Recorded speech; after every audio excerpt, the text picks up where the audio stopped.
Oke, karena peserta yang hadir sudah mencukupi, akan langsung kita mulai saja. Baik, saya ulangi lagi. Assalamualaikum warahmatullahi wabarakatuh. Alhamdulillahirrabbilalamin. Wassalatu wassalamu ala asrofil anbiya wal mursalin wa ala alihi washabihi ajma'in amma ba'du. Bersyukur kepada Allah, bersalawat kepada Rasulullah. Allahumma sholli wa sallim wa barik alaihi. Alhamdulillah, di sini saya senang sekali berkesempatan menjadi moderator untuk memandu acara ini dari awal sampai akhir.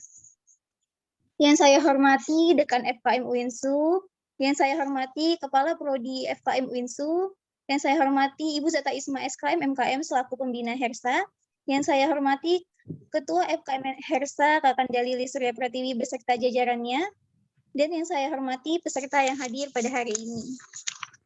Oke, di sini langsung saja saya bacakan rundown acara kita pada hari ini.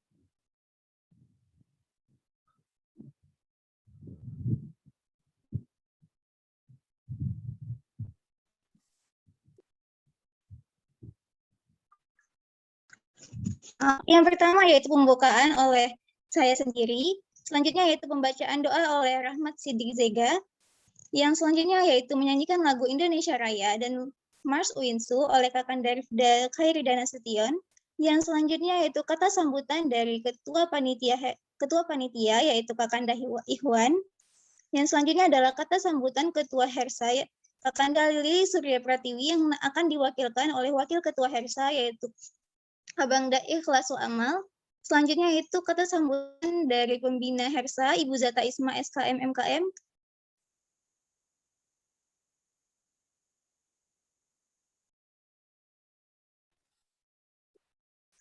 Yang akan dilakukan oleh Abang Samsul Al-Khori SKM.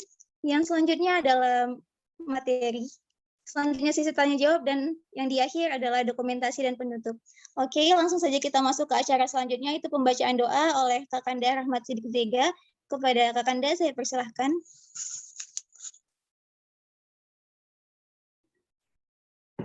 Terima kasih kepada moderator. Assalamualaikum warahmatullahi wabarakatuh. Waalaikumsalam warahmatullahi wabarakatuh. A'udzu billahi minasy syaithanir rajim. Bismillahirrahmanirrahim.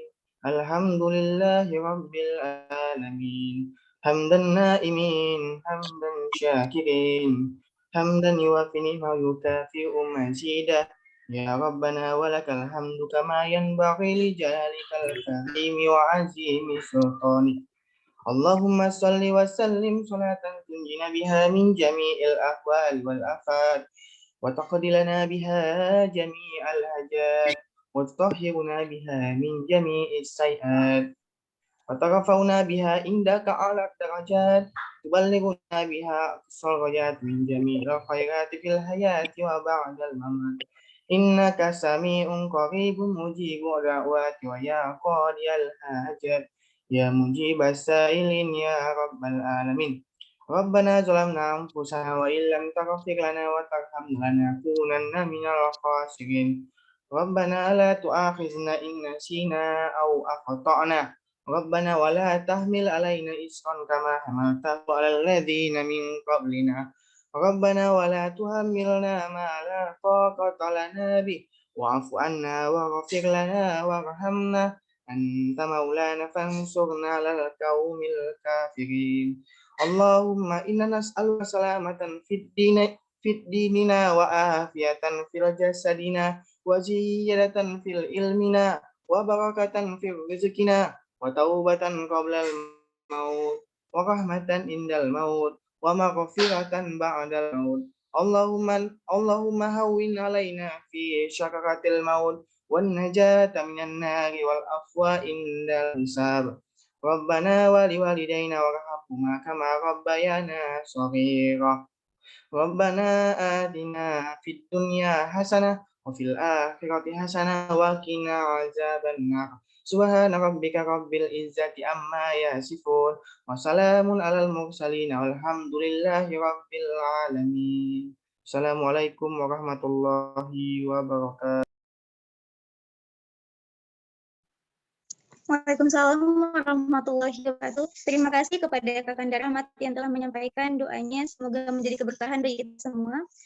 Oke, kita masuk ke acara selanjutnya, yaitu menyanyikan lagu Indonesia Raya dan lagu Mars Ulinso yang akan dipandu oleh Kakanda Rifda Hairudana Setion. Kepada Kakanda dipersilahkan.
Jamiatul Islamiyah Al-Hukumiyah Sumatera Asyamariyah State Islamic University North Sumatra UI Sumatera Utara Pusat pengembangan kita dan seni berlandaskan Quran dan Sunnah Pancasila Undang-Undang Dasar 45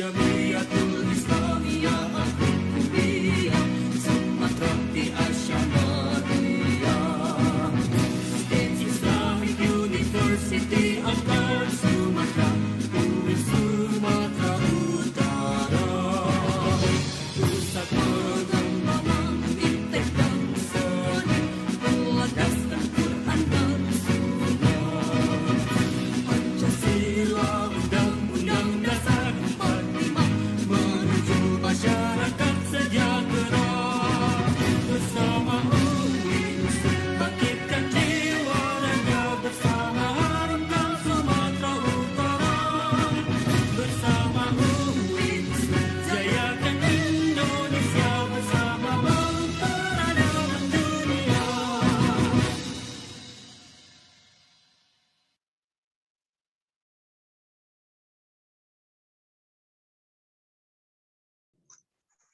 Oke, terima kasih kepada rekan Darida. Selanjutnya yaitu kata sambutan dari Ketua Panitia, yaitu Kakanda Iwan. Kepada Kakanda Iwan, waktu dan tempat saya persilahkan.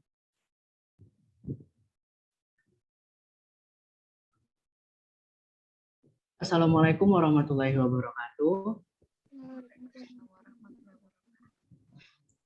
Selamat pagi dan salam sejahtera untuk kita semua. Alhamdulillah, Waalaikumsalam warahmatullahi wabarakatuh. alhamdulillah, alhamdulillahirabbil alamin wassalatu wassalamu ala asrofil anbiya'i wal mursalin wa ala alihi washabihi ajmain amma ba'du. Pertama-tama dan yang paling utama, marilah kita panjatkan puji dan syukur atas kehadiran Allah Subhanahu wa taala yang mana sampai saat ini kita masih diberi nikmat kesehatan dan juga nikmat kesempatan untuk dapat hadir di diskusi riset pada pagi hari ini.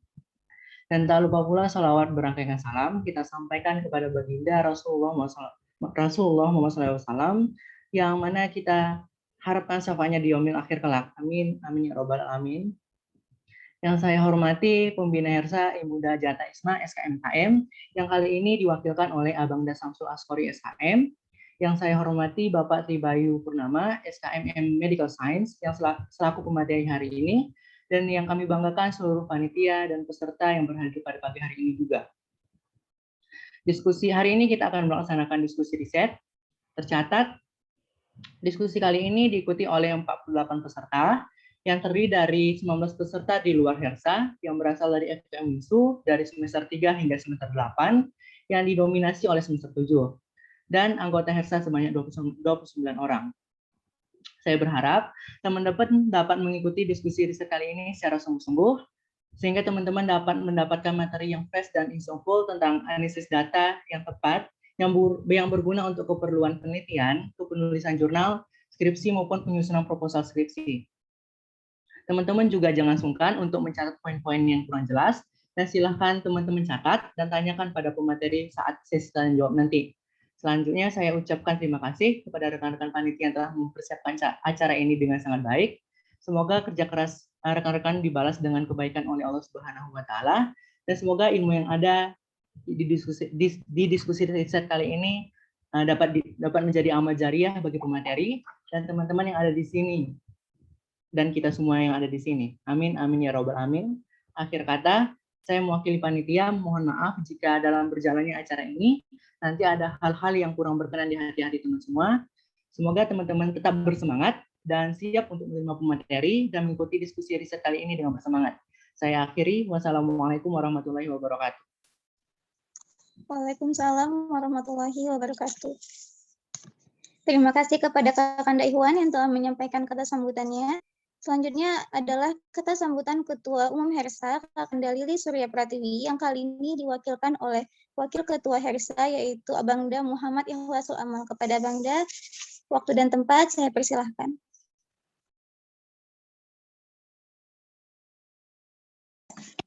Assalamualaikum warahmatullahi wabarakatuh. Rabbi syrah li sadri wa yassir li amri wahlul 'uqdatam min lisani yafqahu qawli. Puji syukur senantiasa kita panjatkan kehadirat Allah Subhanahu wa taala yang mana senantiasa memberikan kita kesehatan, kesempatan sehingga kita dapat mengikuti acara diskusi kita hari ini. Sholawat berangkaikan salam, tak lupa pula kita lantunkan, kita aturkan kepada Nabi besar Muhammad SAW, dan semoga terlimpahkan pada baginda Nabi Muhammad SAW. Semoga kita semua mendapatkan syafaatnya di yaumil akhir kelak. Amin ya Allah ya Rabbal Alamin. Terima kasih kepada moderator yang telah memberikan saya kesempatan menyampaikan kata sambutan mewakili Ketua HERSA yang mana tidak dapat berhadir pada acara diskusi kita kali ini. Kemudian yang saya hormati Ibu Zata Isma SKM MKM selaku pembina HERSA yang pada diskusi kali ini diwakilkan oleh abangda kita Samsul Ashori SKM. Kemudian yang saya hormati pemateri kita hari ini yaitu Bapak Tribayu Purnama SKM MED SCI, dan yang saya hormati teman-teman mengikuti diskusi penelitian hari ini. Nah, apa kabar nih teman-teman semua? Semoga senantiasa dalam keadaan baik ya, dan sehat dan tak kurang satu dari apapun. Selamat datang kami ucapkan kepada seluruh peserta diskusi riset dan kepenulisan yang hadir di sini. Diskusi kita hari ini mengambil topik tentang bagaimana sih cara memilih analisis data yang tepat, dan diskusi ini diperuntukkan bagi semua penganalisis data, terusnya para teman-teman mahasiswa. Nah, diskusi kali ini tak hanya berguna untuk teman-teman nantinya, namun juga sangat penting bagi para teman mahasiswa dan mahasiswi untuk mengetahuinya yang mau membuat jurnal atau menyelesaikan studi skripsinya. Dalam diskusi ini, nantinya kita akan membahas bagaimana sih cara memilih analisis data yang tepat. Nah, selain itu, kita juga akan membahas mengenai cara menganalisis data yang tepat nantinya. Untuk lebih lengkapnya, nanti kita akan mendengarkan pengarahan Bapak Tribayu Purnama SKM, MSCI, sebagai pembicara atau pemateri kita pada diskusi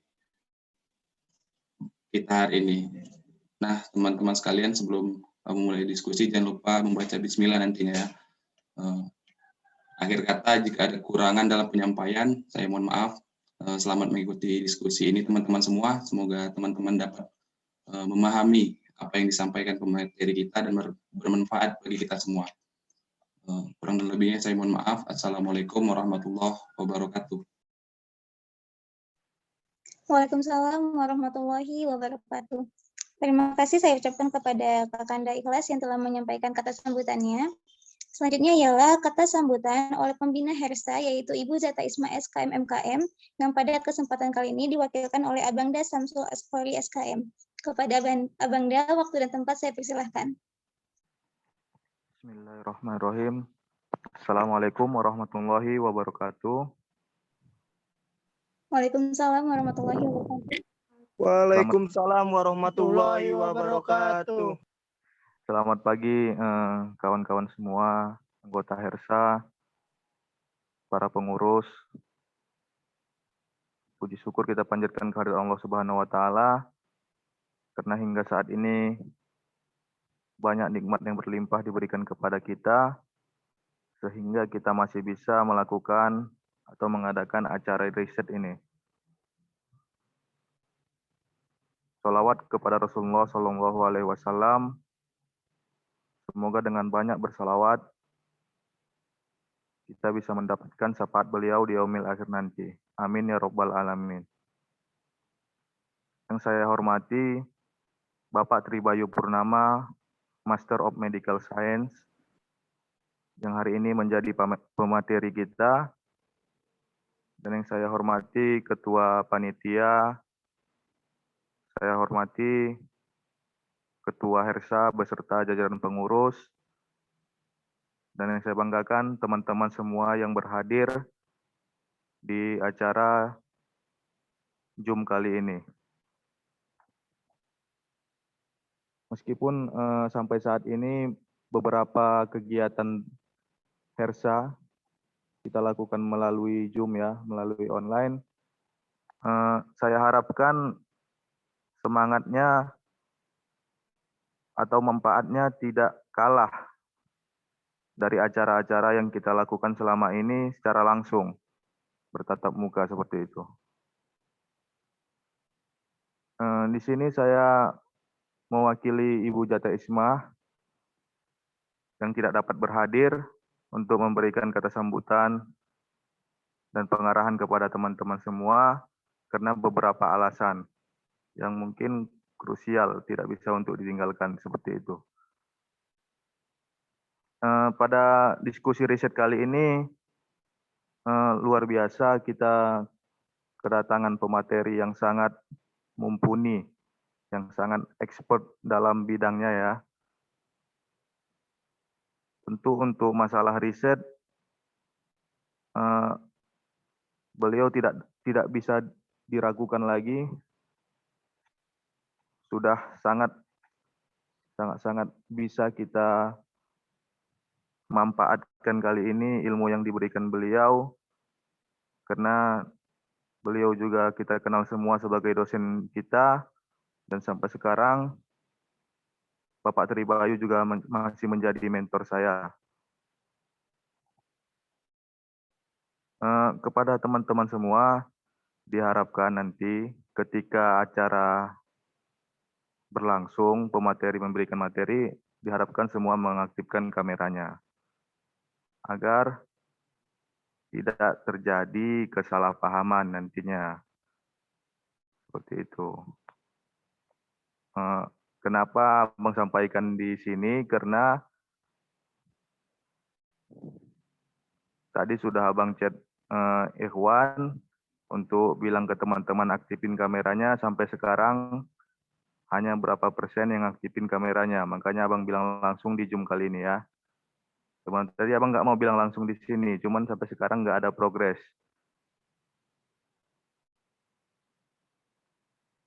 Nah, saya harapkan teman-teman semua bisa mengikuti acara kali ini, walaupun sebagian besar ini diikuti oleh anggota Hersa. Kedepannya mungkin promosi kita dibesarkan lagi, ditingkatkan lagi agar pesertanya lebih banyak berasal dari luar Hersa seperti itu. Tapi ini sudah cukup bagus untuk teman-teman semua yang mengikuti acara kali ini, karena ini juga kesempatan langka. Setahu saya selama ini baru sekali ya, sama ini 2 kali Bapak Tribayu mengisi acara Hersa sebagai pemateri. Yang pertama di workshop kemarin tahun 2018 kalau tidak salah, dan ini yang kedua seperti itu. Betul ya, Wan? Iya, Bang. Jadi bayangkan kita butuh berapa tahun untuk mengundang beliau. Jangan sampai acara kali ini kalian sia-siakan, karena sebagian besar dari kalian juga sudah di semester akhir seperti itu. Mungkin tidak punya kesempatan lagi untuk mengikuti acara-acara yang yang pematerinya Bapak Tribayu Purnama. Bapak Tribayunya tadi udah masuk ya? Udah, Bang. Iya. Jadi seperti itu. Saya di sini tupoksinya mewakili Ibu Jata untuk memberikan kata sambutan, sekaligus juga ingin menyapa teman-teman semua anggota Hersa. Semoga ke depannya kita terus melaksanakan kegiatan-kegiatan riset seperti ini, kegiatan-kegiatan diskusi, dan dalam skala yang lebih besar tentunya, dan semoga kita keluar dari masa pandemi agar aktivitas kita berjalan seperti biasa, berjalan normal, dan diskusi riset kita bisa adakan secara langsung seperti itu. Sekian dari saya. Apabila ada kesalahan, saya mohon maaf. Sekali lagi sampai saat ini, mohon diaktifin kameranya semua saat materi nanti. Terima kasih ya. Assalamualaikum warahmatullahi wabarakatuh. Waalaikumsalam warahmatullahi wabarakatuh.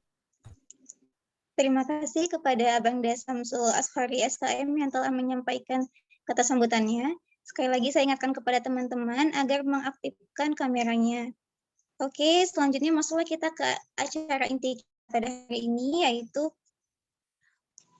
penyampaian materi oleh pemateri kita yang luar biasa, Bapak Tribayu Purnama, SKMM Medical Science. Beliau ini seorang dosen di FKM UINSU dan juga merupakan seorang lulusan Tohoku University of Japan. Oke, teman-teman. Berbicara tentang memilih analisis data yang tepat, sekarang ini merupakan masalah yang sangat menjadi beban bagi mahasiswa. Karena kebingungan antar memilih analisis data yang tepat itu membuat kita sulit menentukan analisis mana yang kita dapat gunakan dalam penelitian kita. Nah, di sini Bapak Tribayu akan membahas secara ringkas dan secara jelas dan detail materi kita tentang hari ini. Oke, langsung saja tanpa berbuang waktu lagi, kepada Bapak Tribayu Purnama, waktu dan tempat saya persilahkan. Bismillahirrahmanirrahim. Assalamualaikum warahmatullahi wabarakatuh. Waalaikumsalam warahmatullahi wabarakatuh. Suara saya jelas kan ya?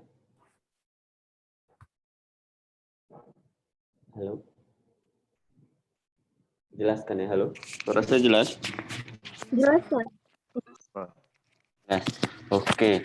Yang saya hormati Bu Zata Isma, SKM MKM, selaku pembina HERSA.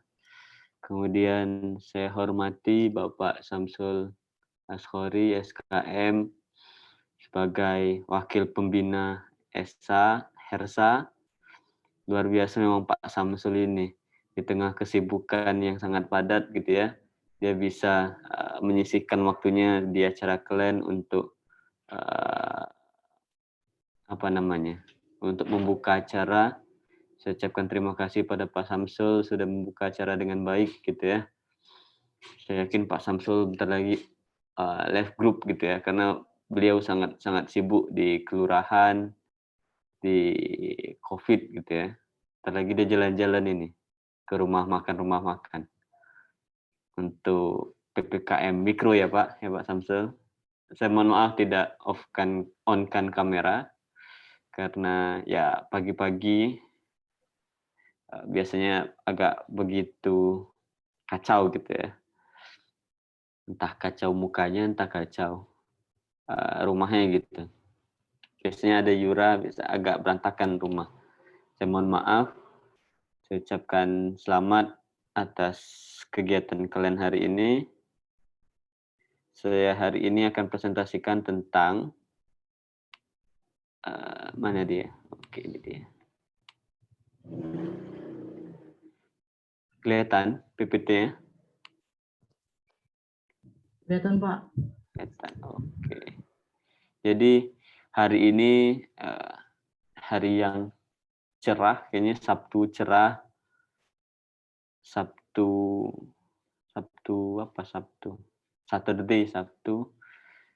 Ya, Sabtunya lebih cerah dari biasanya lah intinya ya. Karena kalian pagi-pagi sudah dapat materi yang berat-berat. Tapi ya nggak terlalu berat lah kira-kira. Jadi sekilas saja materi tentang data analisis. Jadi hari ini saya pun bingung sebenarnya materi apa yang harus saya sampaikan dalam kegiatan kalian hari ini. At least saya kasih gambaran lah kira-kira secara ringkas gitu ya, secara standar kira-kira seperti apa data analisis itu. Walaupun saya yakin kawan-kawan semua sudah pernah mendapatkan mata kuliah data analisis ini dengan jelas gitu ya di semester 5 mungkin kali ya, semester 5. Untuk yang semester 3, semester 4 masuk semester 5 mungkin kawan-kawan dapat mata kuliah manajemen analisis data. Cuma saya nggak tahu yang kualitatif itu kayak gimana dia. Biasanya Pak Samsul yang ngajar, ya kan Pak Samsul? Pak Samsul yang mengajar kualitatif. Karena Pak Samsul kualitatifnya bagus itu. Jadi nanti menggali informasi itu bagus sekali memang Pak Samsul. Terutama di dalam pekerjaannya sekarang ya Pak Samsul. Itu sangat menarik menggali-gali informasi orang. Kayaknya ini mahasiswa KM semua kayaknya ya. Iya Pak, dari FKM semua Pak. Ya kalau dari FKM berarti santai aja kita ya. Karena PPT-nya nggak banyak, ada paling sekitar ya sekitar 10 lah. 10 materi intinya mungkin sekitar 7 atau 8. Nggak apa-apa kan, Mas Ikhwan? Nggak apa Pak. Nggak apa-apa ya, oke. Mohon izin Pak Wakil Ketua Pembina, Hersa, materinya nggak banyak. Itu karena kebiasaan makan gaji buta ya kan Pak. Jadi males buat PPT-nya. Sorry ya Mas Ikhwan. Tapi ya mungkin ada ininya lah ya. Ada manfaatnya lah materi kita hari ini. Disarankan Pak Iwan jangan tegang kali pakai nguji katanya. Kalau nguji tegang kali mahasiswa bimbingan atau mahasiswa yang diuji. Dia kita bawa santai lah. Nah, ini mungkin perkenalan singkat gitu ya. Nama saya, kemudian sekarang saya ditaruh orang di Ketua Peminatan Biostatistik. Peminatan yang tidak boleh buka selama saya jadi Ketua Peminatan. Jadi peminatan itu boleh buka kalau saya bukan Ketua Peminatannya lagi. Dan berharap ada penggantinya gitu ya. Supaya saya bisa menikmati gaji buta itu. Ketua Peminatan Biostatistik itu salah satu tugasnya adalah menyusun kurikulum untuk mahasiswa yang akan kuliah di peminatan biostatistik. Nah itu hampir nggak guna gitu ya. Menyusun kurikulum mata kuliah mahasiswa yang mau kuliah di biostatistik. Padahal biostatistik itu nggak boleh buka selagi ketua peminatannya saya. Jadi nanti kalau ada yang buka, berarti itu ganti ketua peminatannya. Mungkin Ikhwan S2-nya ngambil biostat, mungkin bisa jadi ketua peminatan nanti ya kan, Mas Ikhwan. Kalau Pak Samsul itu dia masih EPIK itu, masih cinta dia sama EPIK. Sekarang saya juga peneliti di Pusat Kajian Gizi Kedokteran UI. Ya ini ya sekedar aja lah. Sekedar beli popok, beli pampers, beli susu. Ya sekedarnya lah. Nah, ada beberapa buku referensi yang menarik gitu ya untuk kalian pelajari. Bisa dari Bernard Rosner, bisa Fundamental Biostatistik, ada juga dari J. Kim, bisa dari sampingnya Robert, bisa Robert R. Sokai, bisa atau bisa yang dari bawahnya punya saya atau buku diktat. Kalau buku diktat ini bisa kalian dapatkan di repositori Winsu. Jadi buku diktat ini dia fokus untuk mata kuliah manajemen analisis data. Jadi tahap-tahapan menggunakan data atau analisis data itu bisa kalian dapatkan di situ, di buku diktat itu. Jadi untuk analisis univariat, analisis bivariat itu bisa kalian dapatkan di situ. Tapi yang besar sampel ini belum dicetak karena masih pandemi. Nantilah kalau udah selesai pandemi baru dicetak, baru disebarluaskan. Ya kan Pak Samsul, cocok kan? Nah, saya rasa penting buku ini untuk mahasiswa-mahasiswa skripsi, terutama yang kuantitatif, karena menghitung besar sampel menggunakan aplikasi. Nanti aplikatif dia. Cuma kalau kalian mau beli, ya kalian kumpulkan dulu beberapa orang, nanti bisa kita coba cetakkan sebagai bahan. Nah, ada yang tahu kalian menara yang ada bisa tebak?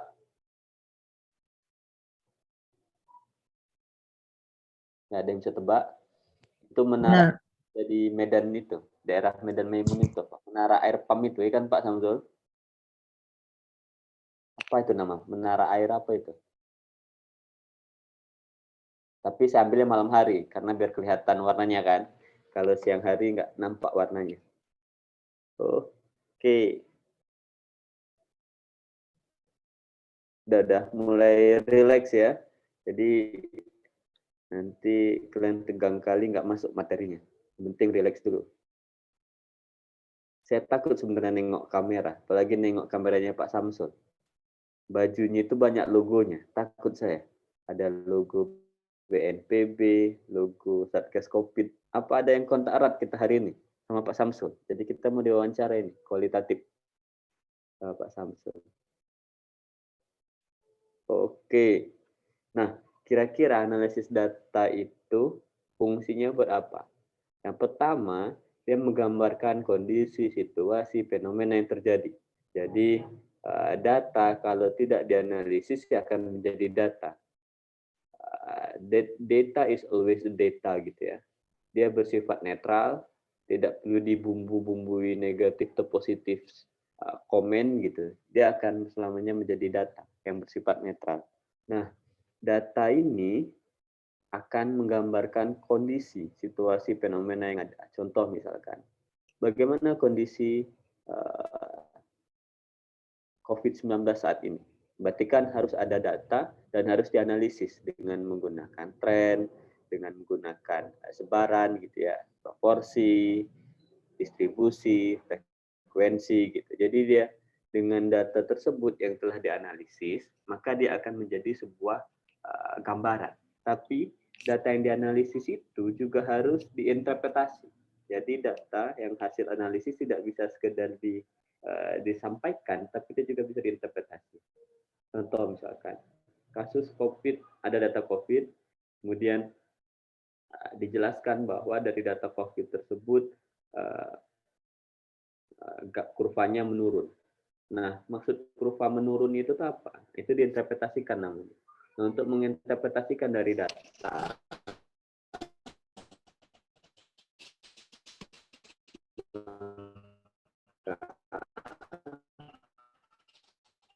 kita harus melihat bagaimana kondisi kita pahami selanjutnya. Bagaimana kasus COVID menurun berdasarkan analisis data yang dilakukan oleh Mas Ikhwan. Nah, dari kasus COVID tersebut menurun, apa yang terjadi?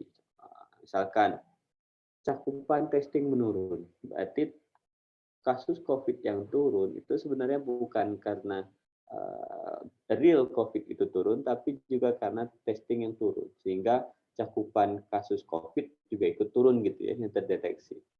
Nah, analisis data ini tidak hanya menggambarkan kondisi dalam satu tempat, tapi juga mengkaitkan dengan hal-hal yang lain. Itulah pentingnya kenapa analisis data itu harus berpikir liar gitu ya.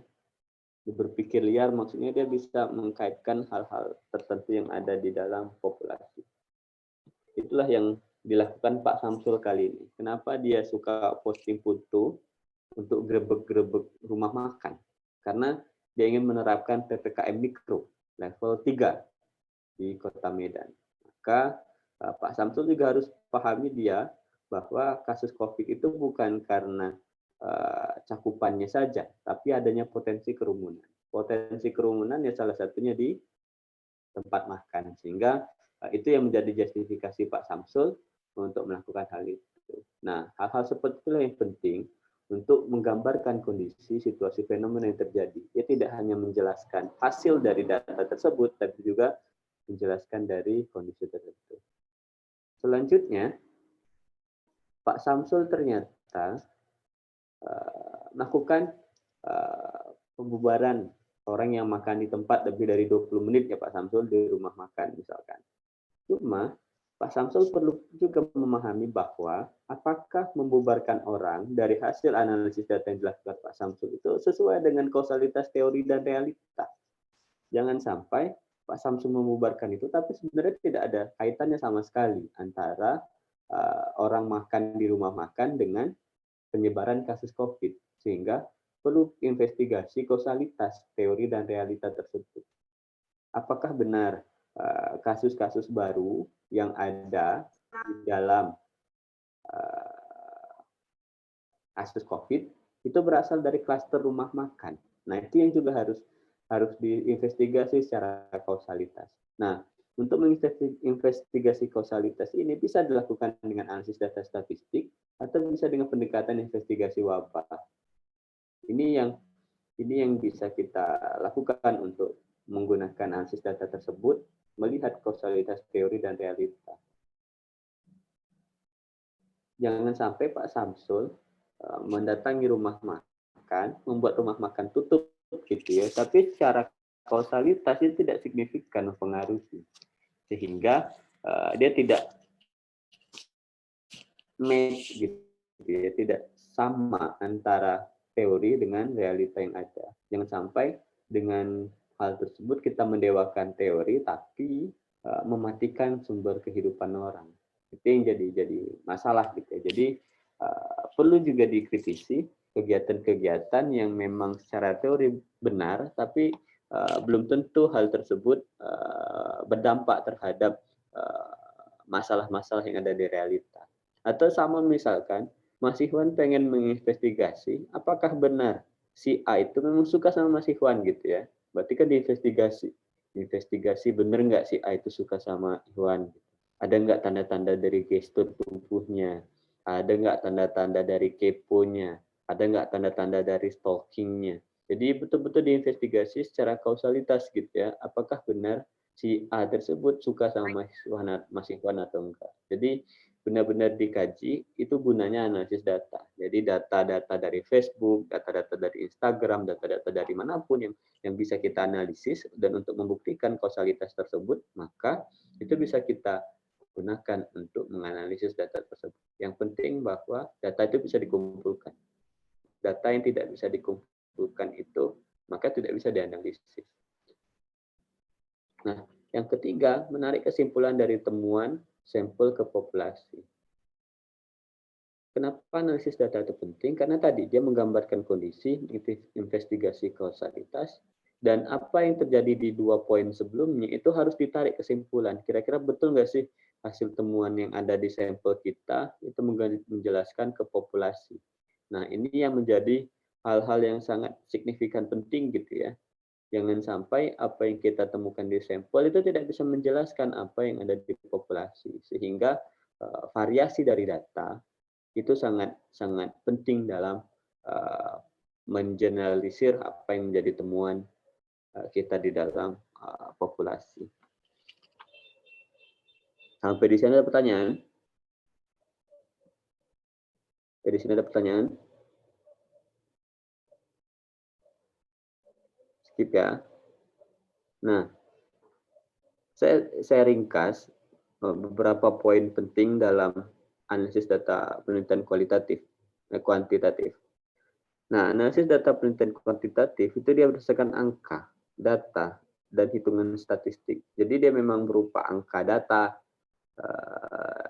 yang kemudian diterjemahkan dalam hitungan-hitungan statistik gitu ya.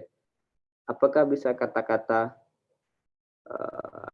kita gunakan untuk kuantitatif? Bisa. Apakah gambar? Bisa. Bisa. Cuma kita harus ubah data tersebut atau gambar kata tersebut ke dalam hitungan angka supaya dia bisa menjelaskan kondisi yang ada untuk kita generalisir dan hitung secara statistik gitu. Kemudian ada beberapa catatan untuk analisis data statistik. Ada yang menggunakan univariat gitu ya, ada bivariat, ada multivariat. Univariat sederhana sekali, kita bisa keluarkan ukuran tengah, variasi untuk data yang bersifat numerik gitu ya, atau sebaran atau proporsi data yang kategorik. Data numerik berupa data yang sifatnya angka, bisa berupa tekanan darah, berat badan, tinggi badan, kadar HB, dan sebagainya. Sedangkan kategorik, data yang bersifat pengelompokan, bisa jenis kelamin, agama, suku, status, tingkat pendidikan, dan lain sebagainya. Nah, hal yang mendasar dalam membedakan numerik dan kategorik itu berada pada skala ukurnya. Skala ukur nominal dan ordinal itu masuk ke dalam data kategorik. Intervalasio dia masuk ke dalam skala ukurnya si numerik. Jadi mesti betul-betul bisa dibedakan antara data numerik dan data kategorik. Selanjutnya ada namanya bivariat. Jadi setelah kalian menggambarkan situasi dengan analisis univariat, maka tahapan selanjutnya itu bivariat. Bivariat ini gunanya untuk menguji hubungan kausalitas antara A dan B, A dan C, X dan Y, variabel independen ke variabel dependen gitu ya. Ada beberapa macam memang uji parametrik, non parametrik yang terkait dengan bivariat ini. Uji parametrik Itu ketika distribusi data normal, non-parametrik jika distribusi data tidak normal. Uji parametrik pernah saya jelaskan di dasar biostatistik ataupun di manajemen data terkait dengan bedanya antara tiap-tiap uji bivariat. Jika dia uji T dependent, maka variabel independennya kategorik sama dengan 2, variabel dependennya numerik, variabel independen itu orangnya sama. Maka dia pakai uji T dependent. Uji T dependent itu di parametrik, di non parametriknya dia pakai Wilcoxon. Kalau dia uji T independent, berarti variabel independennya kategorik sama dengan 2, dia tidak berpasangan atau orang yang berbeda. Variabel dependennya adalah numerik dengan distribusi data normal, maka uji non parametriknya bisa menggunakan Kruskal-Wallis.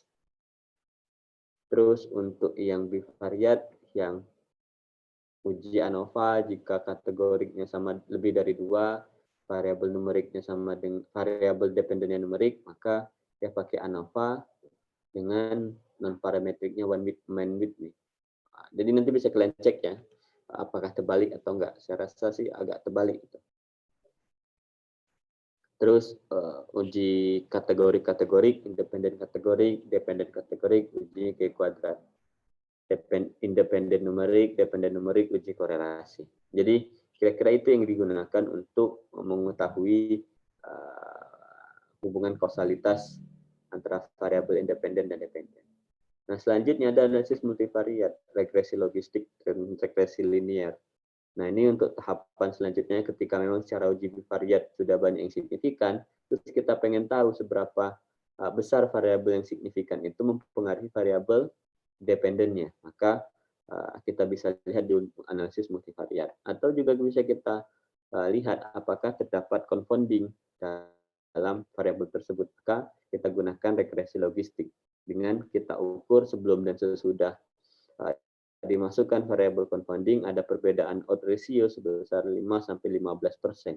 Itu nanti kita gunakan untuk melihat confounding. Atau analisis linear, kita bisa prediksi kejadian kasus dengan persamaan matematis gitu ya. Tapi uji multivariat linear ini dia butuh banyak asumsi yang harus dipenuhi gitu. Asumsi heterogenitas, asumsi normalitas, dan banyak asumsi-asumsi lain yang perlu dilakukan untuk menguji regresi linear dari data tersebut. Dan sebenarnya masih banyak lagi analisis yang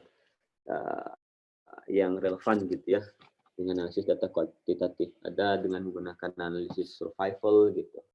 Ada lagi analisis lain yang secara general itu bisa digunakan.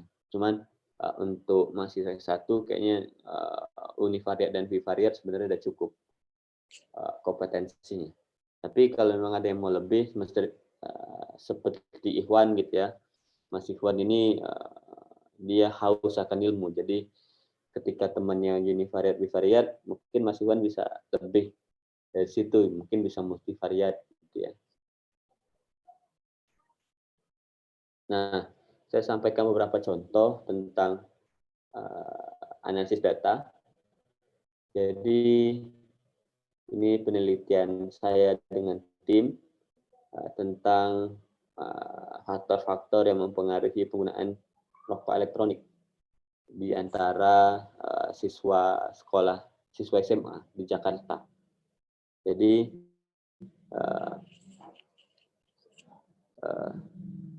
tim meneliti tentang bagaimana perilaku anak-anak SMA terkait dengan penggunaan rokok. Kira-kira begini metode sampelnya, ada sekitar 680 SMA di Jakarta, kemudian kita bagi, ada yang SMK, ada yang SMA, yang SMK kita kelompokkan gitu ya, ada yang SMK negeri, SMK swasta, kemudian dipilih secara random 2 sekolah, tiap-tiap kelompok, kemudian diambil 3 kelas. Nah, kira-kira seperti inilah contoh untuk analisis data.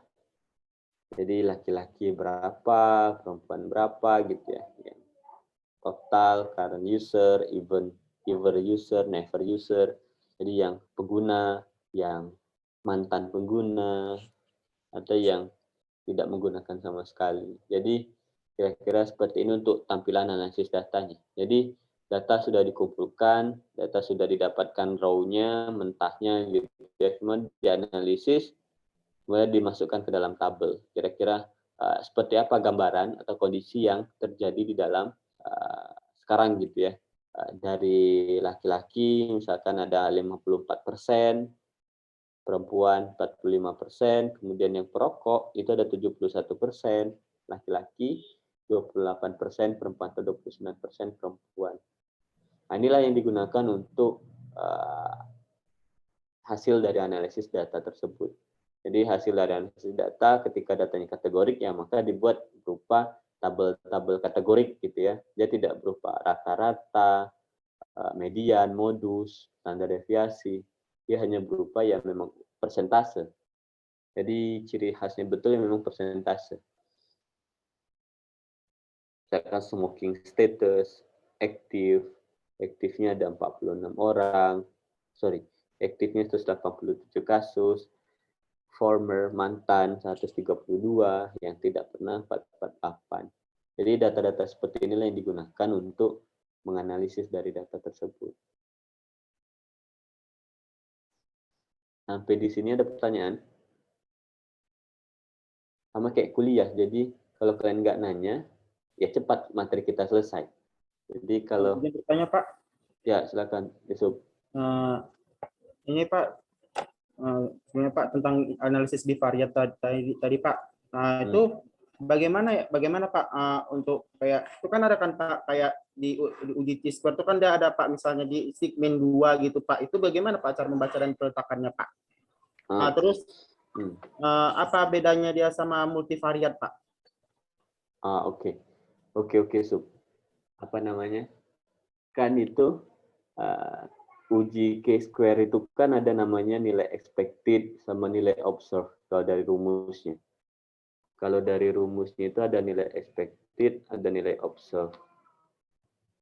Nilai expected itu kan nilai yang terjadi atau nilai yang dikumpulkan. Nilai observed itu nilai yang terjadi atau nilai yang dikumpulkan. Ada namanya nilai expected, nilai yang diharapkan muncul. Nah, untuk rumusnya itu kan ada nilai O per E gitu ya. O per E. Jadi nilai uji K-square itu dia tidak boleh ada satu sel yang kosong atau yang zero. Dia tidak boleh ada satupun nilai yang kosong. Karena ketika ada satu nilai yang kosong, maka sigmanya akan berubah. Karena pengkaliannya pun akan berubah. Oleh karena itu, dia akan sangat menentukan berapa jumlah sel yang nilai expected count-nya kurang dari 5. Nah, jika nilai expected jika tabel 2x2. Tabel 2x2 itu kasusnya 2, exposure-nya 2 gitu ya. 2 kelompok maksudnya. Positif, negatif, positif, negatif. Jika tabel 2x2 dan tidak ada nilai expected count-nya kurang dari 25%, nilai expected count-nya kurang dari 5, kurang dari 20%, maka yang kita pakai di situ adalah continuity correction. Ini teknis sekali memang, dan harusnya itu memang dapatnya di manajemen data. Di kelas manajemen data tuh saya jelaskan itu. Jika nilai A sama dengan B kayak gitu ya. Nah, jika nilai expected count ada yang kurang dari 5, yang digunakan adalah Fisher exact. Jadi ada dia nilai. Jadi untuk mengetahui apakah dia pakai 2 atau 1 itu lihat hipotesisnya. Dia hipotesisnya one tail atau two tail. Kalau hipotesisnya 2 arah, salah satu contoh hipotesis 2 arah itu adalah misalkan ada hubungan antara X dan Y gitu ya. Nah, itu hipotesis 2 arah atau ada pengaruh antara X dan Y. Itu hipotesis 2 arah. Maka yang dilihat ya 2, sig to tail-nya 2. Tapi ketika dia melihatnya hipotesisnya one tail atau satu arah, atau yang menjelaskan tinggi atau rendahnya pada variabel tertentu. Contoh, semakin tinggi A maka semakin tinggi B, atau semakin rendah A maka semakin rendah B. Maka itu kan menunjukkan kecenderungan atau tendensi pada salah satu variabel. Berarti yang digunakan ya one tail, one tail. Nah, itu nanti mungkin bisa didapatkan di kuliah manajemen analisis data. Kau masih semester 5 kan? Baru masuk semester 5 kan? Ya kan, Pak. tuh? Iya, Pak, ya, Pak. Iya. Peminatan apa kau rupanya? Iya, Pak. Terus Pak, izin lagi Pak, terus Pak, kalau dia bedanya apa yang kayak segmen 2 tadi pada uji chi-square dan korelasi itu apa bedanya, Pak? Oh, beda lah. Cara datanya pun udah beda. Cara datanya beda maksudku, cara data satu kategori, satu numerik. Ya kan udah beda. Dari datanya pun udah beda. Walaupun sama-sama misalkan sama-sama uji dua arah gitu ya. Tapi cara datanya udah beda. Peminatan apa kok rupanya, Sub? Rencana ngambil EPIT sama kakak, Pak. Oh, belum keluar peminatan kalian? Belum, Pak. Yang kulihat kemarin, spoiler ini ya. Yang kulihat kemarin AKK itu 3 atau 2 kelas kalau nggak salah. Terus EPIT 1 kelas. EPIT itu ada sekitar, kalau nggak berubah ya, seingatku ada 30-an. Entah 32 atau 30. Intinya di antara 30. Tapi bisa jadi berubah lagi. Itu kayak masih draft. Terus Promkes PKIP itu sekitar 10 atau 12 orang. Terus Kesling itu 2 kelas, 2 atau 2 kelas. Ketiga 3 kelas. AKK mungkin 3 kelas. Mungkin. Cuma saya nggak tahu ininya. Saya kira udah keluar peminatan kalian. Ya. Terakhir ku tengok EPIT itu sekitar 30-an, kalau nggak salah. Jadi banyak yang masuk EPIT. Karena gara-gara BIOS-nya tutup. BIOS buka pun cuma 1 atau 2 mahasiswa yang ngambil. Ya penting tutup lah. Karena nggak ada yang mau ngambil BIOS. Nggak kuliah kalian nanti kan, cuma nonton video ya terus. Ada lagi pertanyaan? Pak, nggak ada, Pak. Yang lain? Yang lain? Nggak ada? Nah, kira-kira kayak gini lah yang bivariat. Jadi dibandingkan antara pengguna dan tidak pengguna, maka ada keluar OR-nya dan keluar p-value. Jadi yang membedakan antara univariat dan bivariat itu ada di p-value-nya. Tapi jangan sampai salah paham bahwa di univariat pun kadang juga bisa dikeluarkan p-value-nya. Jadi uji beda satu sampel, itu bisa dikeluarkan p-value-nya. Jadi yang membedakan antara bivariat dan multivariat ya di p-value. Jadi misalkan kayak ini yang less harmful, itu berapa OR-nya, berapa p-value-nya gitu ya. Nah ini biasanya dipakai uji K-square. Jadi dilihat uji K-square-nya. Berapa persen gitu ya. Kasus-kasusnya.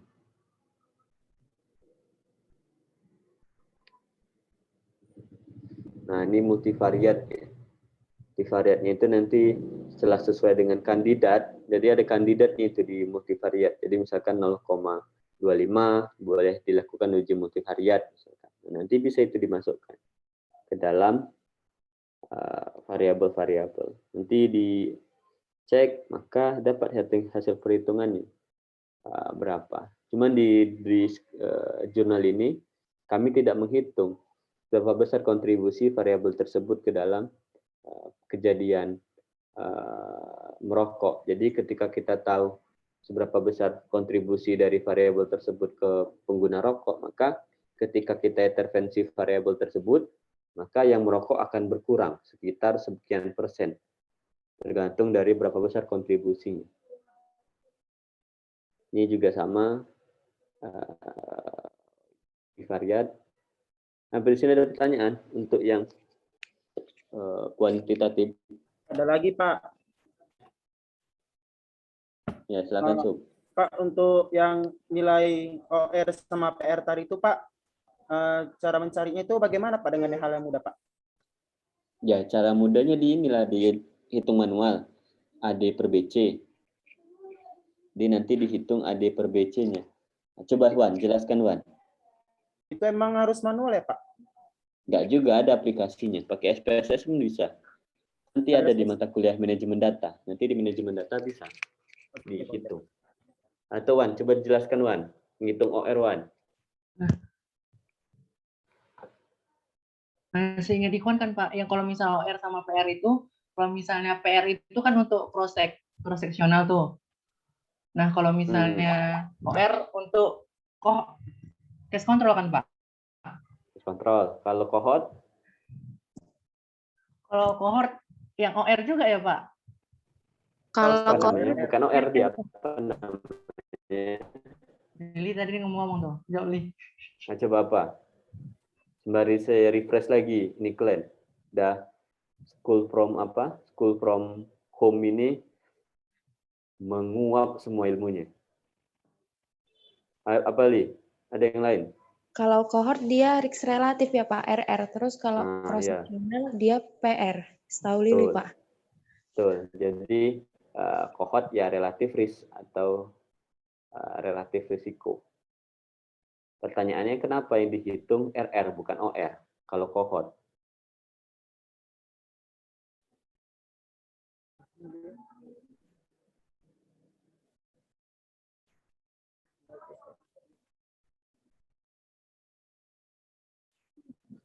Menjawab Pak. Ya, silakan. Sob. Nah, kalau RR itu kan ada kan Pak, kalau cohort itu kan dia bisa data 5 tahun ke belakang sama 5 tahun ke depan Pak. Maka dia dihitung dari RR yang 5 tahun ke belakang dengan yang ke depan Pak, dengan penelitian yang sekarang gitu Pak. Dikit. Hampir. Ada lagi yang lain?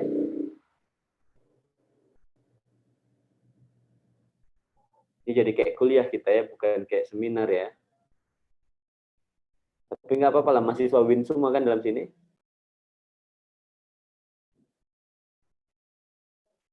Karena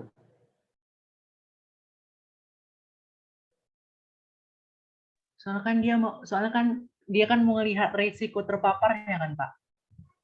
iya, karena cohort itu kan punya dimensi waktu ke depan. Maka yang dihitung adalah insiden. Insiden dari setiap kejadian.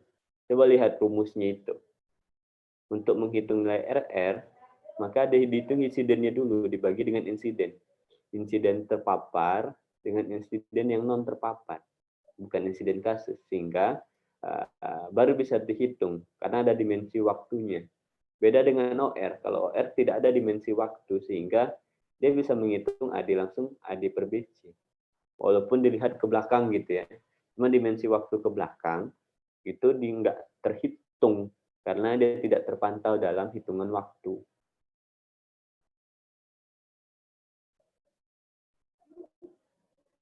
Coba lihat lagi rumus dari relatif risk itu, RR. Jadi untuk dapatkan OR, untuk mendapatkan RR, maka bisa hitung dari rumus OR. Setelah karena kita nggak pernah kuliah offline kan, jadi nggak bisa kalian kuajarkan bagaimana menurunkan rumus. Kan orang fisika suka hobi tuh menurunkan rumus dari rumus gaya M kali G, maka akan turun rumus ke gaya potensial, energi potensial, energi kinetik gitu ya, atau gaya lain. Bisa ada pertanyaan? Lanjut. Lanjut Pak. Nah, sekarang masuk ke kualitatif. Kualitatif itu dia menggambarkan fenomena, tapi berupa data, dokumen, foto, wawancara, dan sebagainya. Sehingga kualitatif itu dia tidak fokus pada apa yang sudah tertulis dalam proposal, tapi terus berkembang. Jadi proposal penelitian kualitatif itu akan berakhir ketika laporan akhirnya selesai. Jadi tidak ada laporan akhir proposal peneliti disusun terus-menerus sesuai dengan perkembangan dari si data yang ada, dokumen yang ada, wawancara yang ada. Sehingga teknik analisisnya akan disesuaikan dengan beberapa data yang ada. Sehingga awalnya bisa satu cara analisis, kemudian bisa berubah menjadi 2, bisa jadi 3, terus sesuai dengan kebutuhan dari si data atau fakta yang ada di lapangan. Ya, kualitatif bisa dokumen, kajian dokumen gitu ya, telaah dokumen, foto, observasi lapangan, wawancara, catatan harian, itu bisa digunakan untuk menganalisis data kualitatif. Sehingga sumber-sumber data kualitatif ini akan membuat satu kesimpulan yang sama atau saling menguatkan satu sama lain. Beda dengan yang kuantitatif. Kuantitatif data tidak menjelaskan hal yang lain, tapi dia fokus pada hal tertentu. Tapi kalau yang kualitatif, semua sumber data itu saling mendukung dan menguatkan, atau malah saling mengkonfirmasi apakah betul temuan tersebut dengan yang ada di lapangan. Sehingga fakta itu bisa lebih terbuka secara jelas gitu ya. Contohnya yang coba contoh dari kualitatif itu bisa dari Mata Najwa gitu. Coba kalian nonton Mata Najwa, itu kan kualitatif, dia menggali kemudian dikonfirmasi, menggali dikonfirmasi. Atau dari analisis lain, misalkan gosip gitu ya, infotainment itu kan salah satu juga metode kualitatif gitu. Konfirmasi keluarga, konfirmasi sahabat gitu ya. Jadi yang bergosip siapa, yang punya masalah siapa, sahabatnya yang diundang gitu. Karena nggak mungkin ngundang yang si tersangka. Jadi yang diundang sahabatnya gitu ya. Jadi dengan ada si sahabat, maka informasi yang diharapkan bisa mendekati informasi yang si kunci sampaikan. Jadi kualitatif ini ada informan kunci, ada informan pendukung, ada informan utama gitu ya. Jadi ketiga informan atau informan lain itu saling menguatkan. Tidak hanya sumber data, tapi juga sumber-sumber informasi juga saling menguatkan. Ada banyak metode analisis data kualitatif, bisa menggunakan sisdomain, tematik, konten, taksonomi, dan sebagainya. Jadi domain itu disesuaikan dengan kelompok-kelompoknya gitu ya. Tematik disesuaikan dengan temanya, konten disesuaikan dengan isinya, ada samaan isi atau enggak. Taksonomi disesuaikan dengan secara susunan ilmiahnya, susunan secara bentuknya.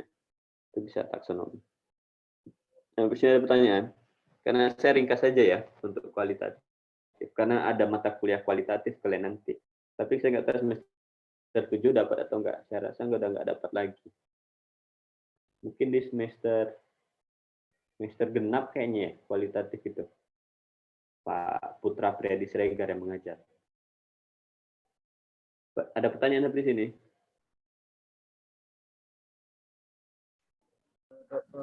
Nah, ini salah satu contoh paper saya dan tim yang sudah diterima accepted di Journal of Religion and Health. Ini jurnal internasional bereputasi. Jadi fokus kami tentang bagaimana proses pemakaman pada kondisi COVID ya. Jadi kita lihat bagaimana persepsi tokoh ulama dalam kajian tersebut di Indonesia. Nah, sekilas saya coba tampilkan word-nya. Saya cari dulu. Ini dia.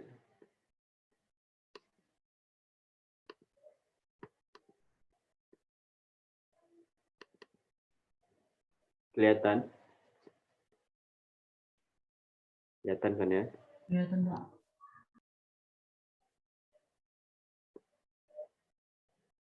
Jadi ada beberapa data gitu kami sampaikan. Jadi kualitatif study untuk menentukan persepsi dan respon tokoh agama gitu ya di Sumatera Utara. Kemudian ada beberapa tokoh masyarakat, tokoh agama dari berbagai macam organisasi keagamaan. Kemudian di sini juga kita wawancara keluarga, dan community leader, tokoh masyarakat, tentang tanggapan mereka terkait dengan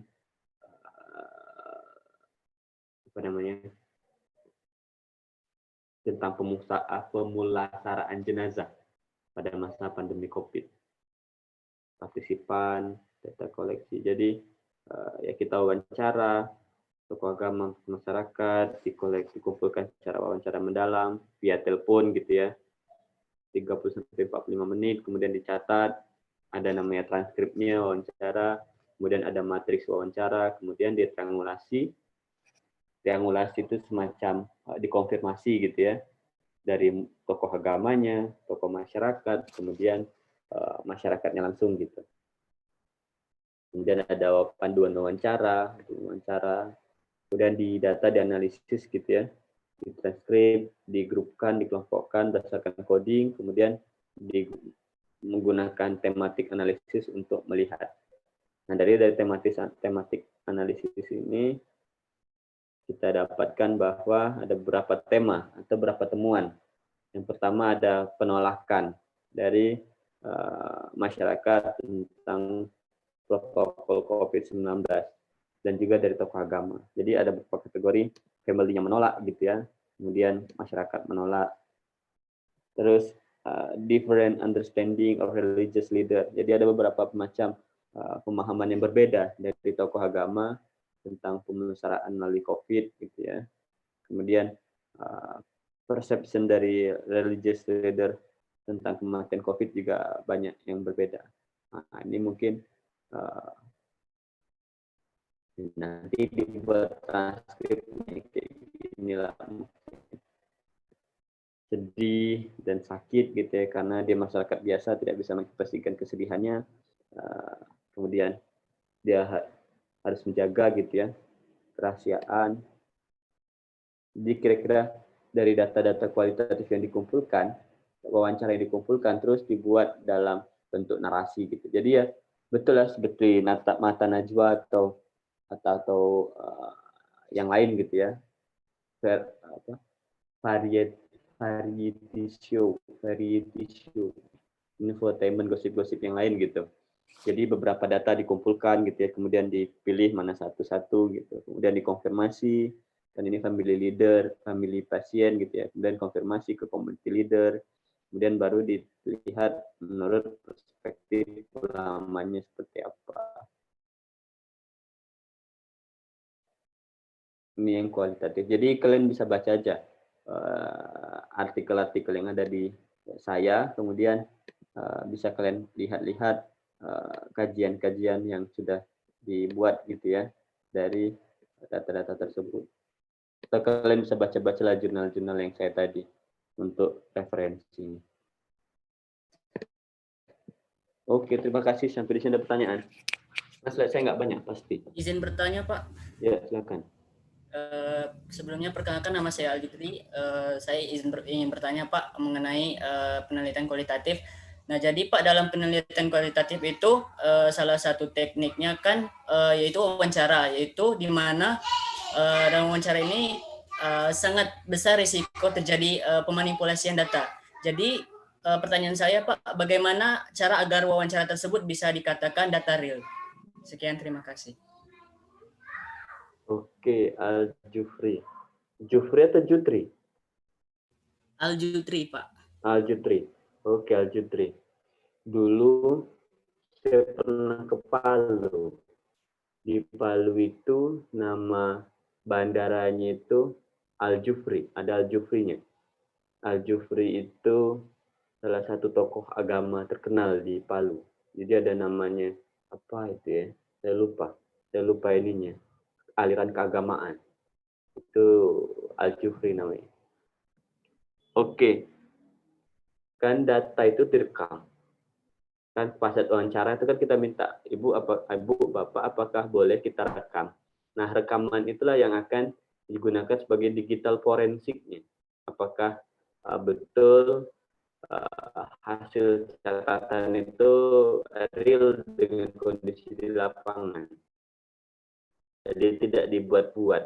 Jadi hasil rekaman itulah nanti yang kita bandingkan dengan hasil verbatimnya.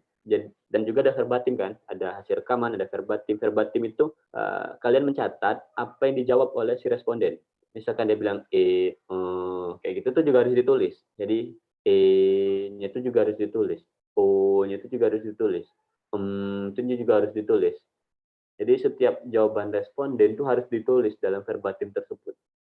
Meskipun apa ya kayak gitu juga harus ditulis, sehingga ketika verbatim dan hasil wawancaranya itu berbeda, berarti memang bermasalah datanya itu manipulasi. Sehingga untuk tidak dimanipulasi, ya caranya dengan itu, dengan hasil direkaman dengan hasil verbatim itu sama, dia tidak berbeda. Nanti biasa kalau deskripsi itu dilampirkan itu verbatimnya sama hasil wawancaranya itu, dari ketahuan kan dia di rekayasa atau tidak. Kecuali memang si respondennya sudah kalian briefing dulu ya, sudah kalian kasih tahu dulu, Ibu nanti jawabnya gini, jawab gini, itu udah beda lagi ceritanya. Itu memang udah direkayasa penuh sama si penelitinya, itu nggak boleh melanggar kode etik. Kira-kira gitu, Jutri. Baik Pak, terima kasih. Kau semester berapa, Jutri? Sama kayak Yusuf Pak, semester 5 juga. Semester 5 ya. Oh, belum tahu juga peminatan apa. Oke, ada lagi yang lain? Oh iya Ada Pak, lagi yang lain? ini lagi Pak. Kalau misalnya ini Pak, ada kayak mix method gitu Pak. Itu bagaimana Pak? Pada separuh-separuh atau dia full kualitas atau full kuanti Pak? Kalau mix method ya full kuanti kuali, dia nggak bisa separuh-separuh. Dia harus full kuanti kuali. Jadi memang satu metode kuanti, satu metode kuali. Banyak itu yang menggunakan mix method itu. Jadi memang dia pakai kuanti untuk melihat angka-angkanya, realitas kondisi di masyarakat, kualinya yang menggunakan wawancara. Tapi contoh misalkan untuk menguji efektivitas itu kan nggak bisa dari mulut orang ke orang. Dia harus mengumpulkan datanya berapa efektif. Jadi dia pakai kuanti. Tapi untuk mengembangkan aplikasi itu nggak bisa dipakai angka-angka. Dia butuh wawancara, dia butuh kajian, sehingga dia pakai kualitatif. Tergantung dari kebutuhan sebenarnya dan apa yang ingin kamu lihat. Lagi di kampus kok rupanya? Enggak Pak, di rumah Pak. Oh, udah cinta kok kampus ya? Gedung pas kok pakai. Udah pindah orang ketuntungan masih kok di Sutomo. Ya kan Iwan? Iwan yang sering ke Sutomo ini. Betul. Kayak Pak. Izin lagi Pak. Jadi Pak kalau misalnya dia metodenya itu metode risetnya itu masih sama kan Pak? Berarti dia label media kan Pak? Kan misalnya itu kan Pak kuesioner itu kan misalkan dia kok kuanti kan kuesioner. Kalau dia kuali masih wawancara mendalam sama beberapa informan kan Pak. Berarti metode mix metodenya masih sama Pak? Sama, nanti di bagian metodologinya, desain penelitian itu dibuat ini menggunakan mix method. Sama. Cuma nanti dibuat beda. Misalkan kuantitatifnya mau apa yang dilihat, kualitatifnya mau apa yang dilihat, dibuat dua hal yang berbeda, tapi masih dalam satu kajian yang sama gitu ya, atau satu tujuan yang sama. Seperti itu.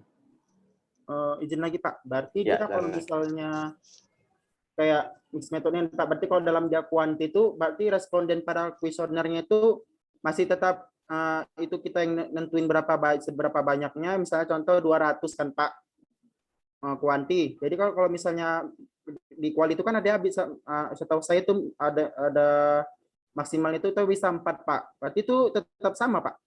Tergantung kebutuhan. Kalau kuanti kan dihitung besar sampelnya dulu. Tapi kalau kuali kan tergantung kebutuhannya. Kalau kebutuhannya tinggi atau kebutuhannya perlu banyak, ya berarti perlu banyak. Tergantung dari homogenitas datanya. Kalau kualitatif itu. Kalau dirasa 2 udah cukup, ya 2. Tapi kalau dirasa 2 variasinya masih banyak, ya berarti nambah lagi terus. Gitu. Bisa jadi malah lebih dari 10 gitu ya. Karena variasi datanya terus berubah-ubah. Kalau dia sudah homogen, maka baru bisa stop. Seperti itu, Hanafi. Ya Pak. Dan Pak, makasih ya Pak. Yuk.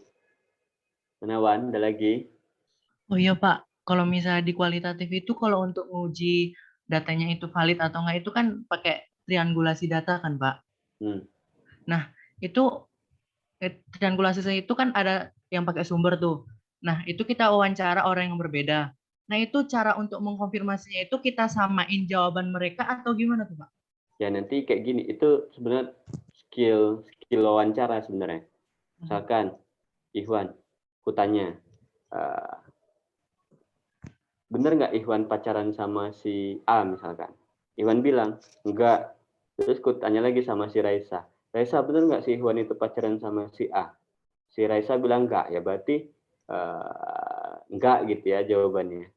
Atau tidak gitu. Dan tidak perlu kita bilang, menurut si Ikhwan, misalkan saya nanya sama Raisa gitu ya, Raisa, menurut si Ikhwan itu nggak suka sama si A, itu nggak perlu disebutkan orangnya. Jadi langsung aja tuju ke pertanyaannya. Menurut Raisa, Ikhwan itu pacaran nggak sama si A gitu. Jadi itu dari hasil yang sama tersebut baru kita bisa jelaskan bahwa memang Ikhwan nggak suka sama si A. Berarti yang si A-nya aja yang terlalu pede bahwa si Ikhwan suka sama si dia gitu. Atau misalkan bener nggak sih posyandu di situ berjalan secara aktif gitu ya. Terus kita wawancara kader. Bu, berapa kali kegiatan berlangsung? Berapa kali kegiatan ini dilakukan? Apa saja kegiatan yang terlakukan gitu ya. Terus pertanyaan lanjutnya kan kita pengen konfirmasi nih. Ya, berarti kita cari kader, kita cari ibu posyandu, maksudnya peserta posyandu yang aktif gitu ya. Habis itu kita tanya, Ibu kegiatannya kayak gimana gitu ya. Misalkan Bu yang bilangnya sama jalan gitu, ya udah. Atau misalnya kita masih penasaran, sebenarnya nggak aktif ini karena beberapa data menunjukkan kegiatan posyandunya itu nggak ada. Atau mungkin karena si ibu yang aktif itu disetting gitu ya. Berarti kita cari yang pasien kasus yang tidak aktif gitu, peserta posyandu nggak aktif. Kalau jawabannya sama, berarti memang jalan. Kalau nggak sama ya berarti memang ada bias informasi gitu ya. Berarti terus itu dicari lagi informasi selanjutnya karena belum homogen kan datanya. Si A bilang ya, si B bilang ya, si B bilang enggak, si kader bilang ya gitu kan. Berarti kan belum bisa dalam satu homogen yang sama. Berarti dikali lagi kasus yang lain gitu. Seperti itu, Ikhwan. Ada lagi? Nah, terus nih Pak, kan kalau kita tuh ngelakuin wawancara gitu kan ya Pak. Nah, kapan titiknya itu wawancaranya itu bisa pindah ke pertanyaan lain itu gimana tuh Pak? Kondisinya Ya, itu gimana? Berarti contoh misalkan, kau udah makan hari ini? Udah Pak. Sama apa? Tadi sarapannya cuma sempat susu aja sih Pak. Susu? Di mana susunya? Udah ada stok Pak. Oh, stok. Stok untuk berapa hari? Biasanya untuk 2 minggu gitu lah Pak. Kau belinya di mana? Di Indomaret Pak. Indomaret. Nah, berarti stok kan? Baru bisa lanjut pertanyaan selanjutnya. Si Ikhwan sarapan susu yang sudah di stok beli di Indomaret. Berarti harus tercukupi 5W plus 1 hanya dulu gitu ya Pak? Boleh. Atau dirasa peneliti tidak cukup sesuai dengan tujuannya. Kalau peneliti kan, misalkan penelitinya kan nggak pengen tahu kenapa kamu minum susu misalkan, kan kayak gitu kan penelitinya nggak perlu mendalam sampai ke situ. Atau penelitinya merasa bahwa pertanyaan kenapa Ikhwan minum susu itu pertanyaan baru, kan beda. Atau kayak gini tadi kan, aku pengen tahu Ikhwan udah sarapan belum gitu ya. Berarti kan aku perlu tahu kan Ikhwan ini sudah sarapan pakai apa gitu ya. Di mana dia beli, kapan. Terus pertanyaan selanjutnya, kenapa dia pakai sarapan itu? Nah, berarti kan baru itu pertanyaan baru kan, kenapa kamu pakai susu sarapannya gitu. Dirasa sudah cukup, baru pindah ke pertanyaan yang lain. Ada lagi?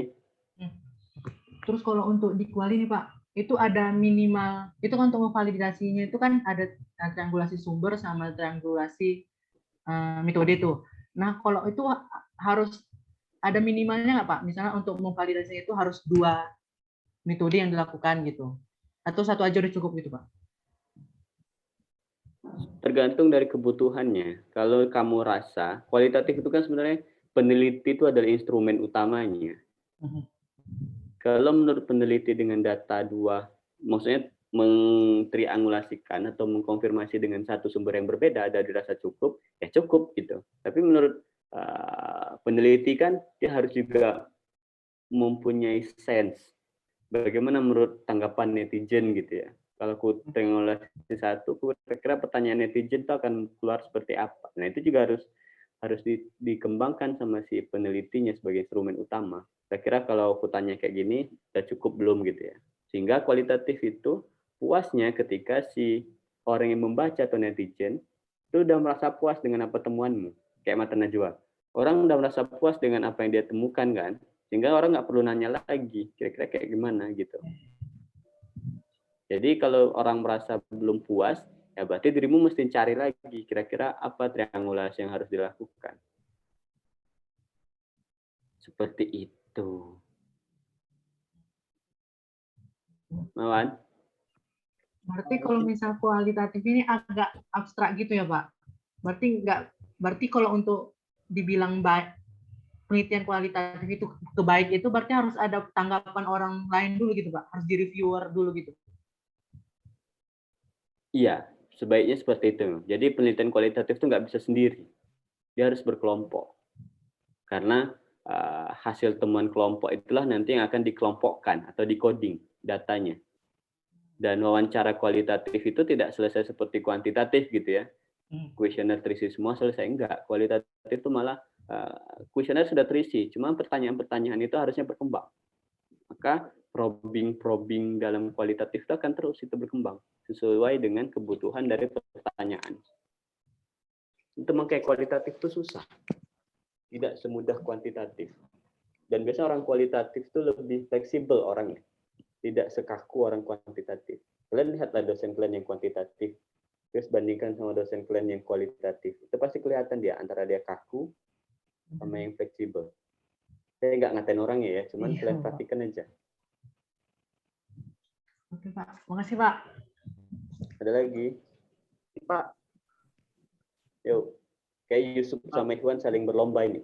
Pak, kalau misalnya, kan ini Pak, sejalan juga Pak sama Bang Ikhwan Pak, pertanyaannya. Cuma lebih ke kuanti Pak. Pak, kalau misalnya kan Pak, kita sebelum buat kuesioner itu Pak, kan pasti itu ada kan Pak, itu uji validatasan reliabilitas kan Pak. Itu kan setahu saya Pak, itu biasa itu pakai Alpacron batch Pak. Apa ada yang pakai metode lain Pak selain Alpacron batch Pak? Atau misalnya juga saat kita melakukan penelitian, kita harus menguji validitasnya validitas kuesioner terlebih dahulu atau belakangan Pak, ketika kita mau membuat ke dalam laporan Pak. Validitas itu apa? Validitas itu valid Pak, menguji validnya jawaban responden Pak. Valid itu apa? Valid itu benar Pak. Akurat gitu benar Pak, tepat. Masih belum tepat. Valid itu apa?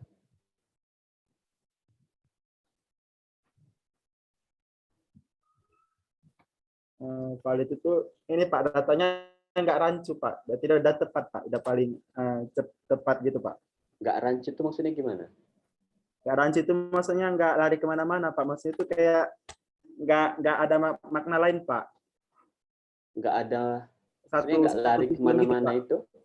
Nah, satu tujuan Pak, berarti data itu udah benar gitu Pak. Iya, jadi valid itu kemampuan instrumen mengukur apa yang ingin dia ukur.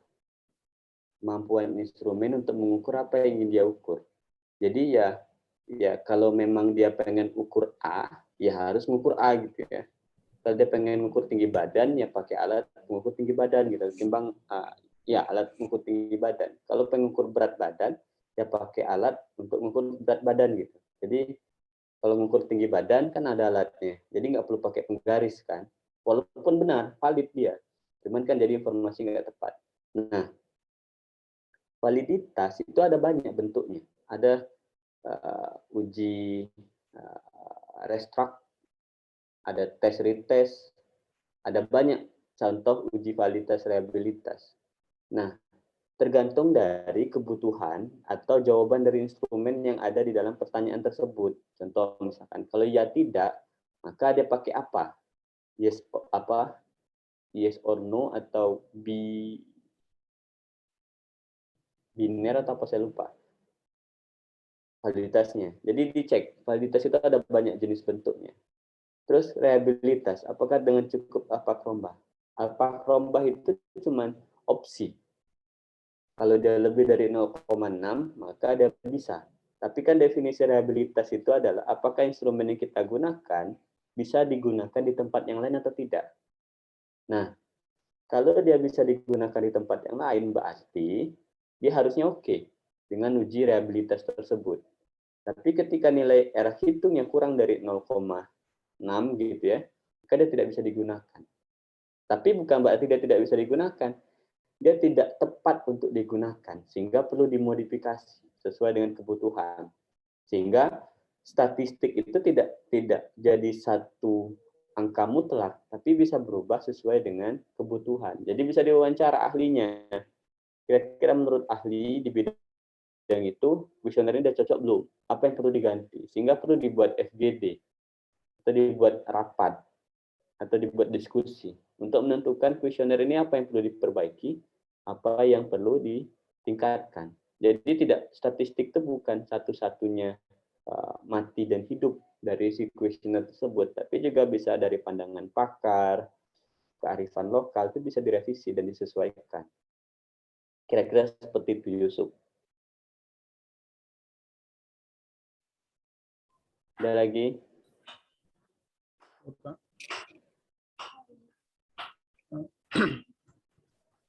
Oke Pak, itu aja Pak. Makasih banyak Pak. Ada lagi yang lain? Izin bertanya, Pak. Ya, silakan. Ini kan terkait kualitatif tadi, Pak.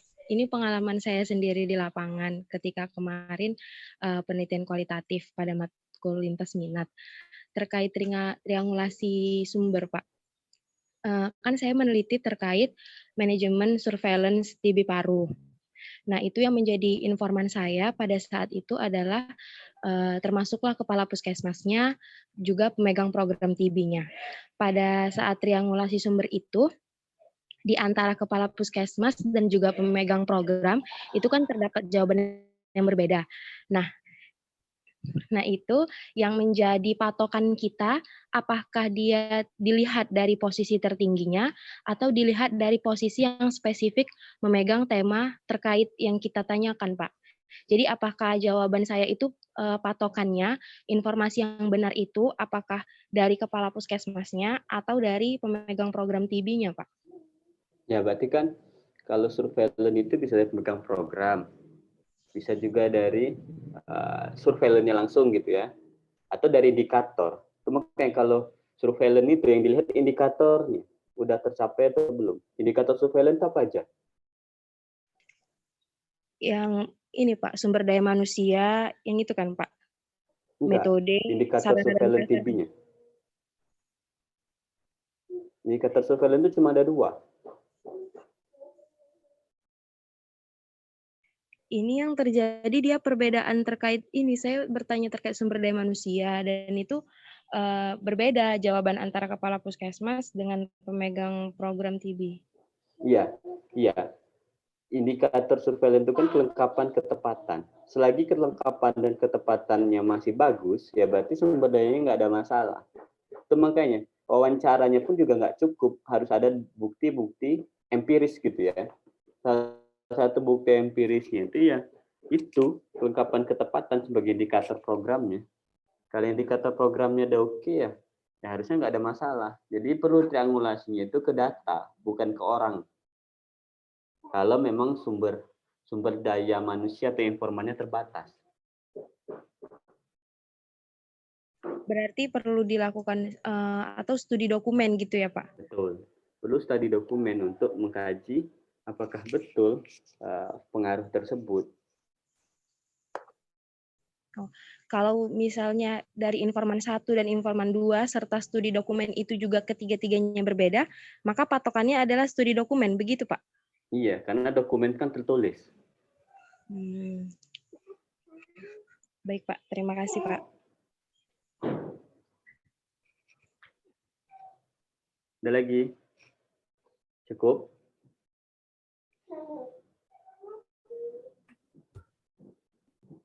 Kalau cukup, saya rasa cukup gitu ya. Ada lagi pertanyaan? Cepat kan? Belum jam 10 ini, sudah selesai kita.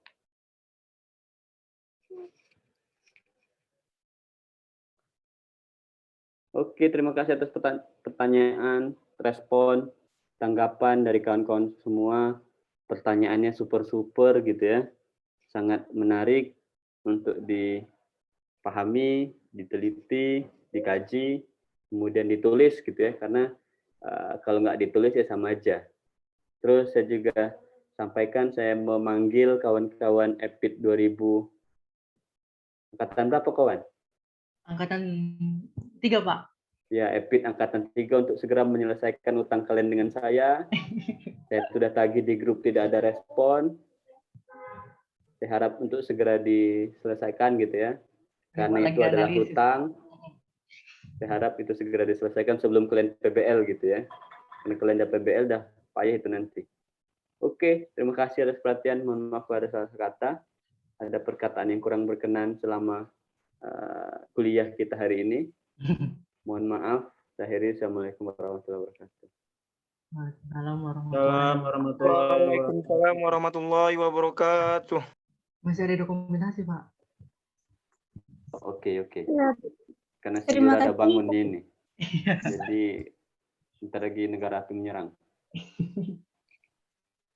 Terima kasih kepada Bapak yang telah menyampaikan materinya.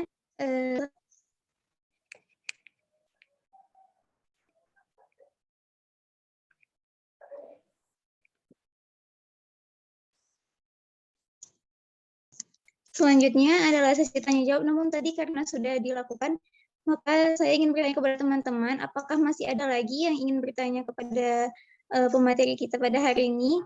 Dan kalau misalnya malu untuk bertanya, bisa menuliskan pertanyaannya di kolom chat kita. Saya tunggu 5 menit.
Kayaknya udah nggak ada lagi yang nanya.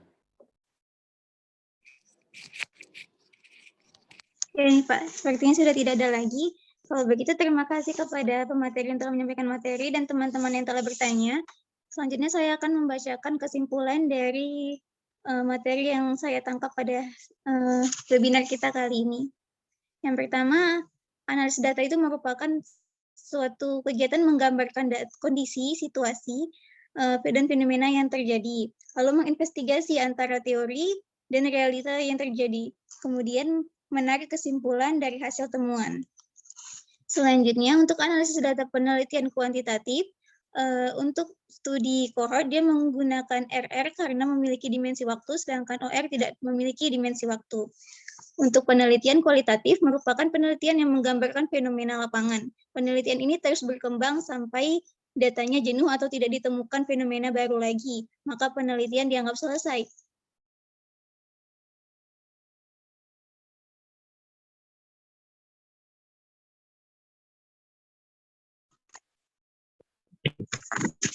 Sebelumnya, penelitian kualitatif ini akan membuat simpulan yang nantinya akan saling mendukung dan mengkonfirmasi antara data yang satu dengan data yang lainnya. Baik, itu saja kesimpulan dari saya. Selanjutnya adalah sesi dokumentasi yang akan dipandu oleh Kakanda Rifda. Kepada Kakanda dipersilakan. Baik, terima kasih kepada moderator. Untuk teman-teman semua harap diaktifkan kameranya ya, teman-teman.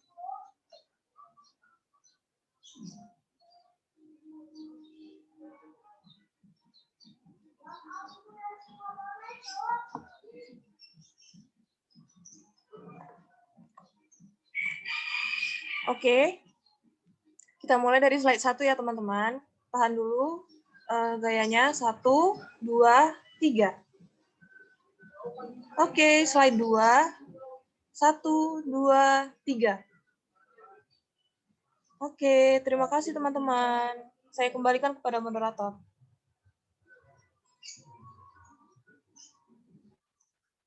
Oke teman-teman, baik sampailah kita di akhir acara yaitu penutup. Saya ucapkan terima kasih banyak kepada pemateri yang telah menyampaikan materi yang luar biasa, kepada rekan panitia yang tidak bisa disebutkan namanya satu persatu, dan kepada peserta yang telah ikut berhadir dalam webinar kita pada kali ini. Akhir kata, jika ada yang salah mohon dimaafkan. Saya akhiri, nun wal qalami wa ma yasturun. Wastabihul khairat. Wassalamualaikum warahmatullahi wabarakatuh. Waalaikumsalam warahmatullahi wabarakatuh. Sebelumnya kepada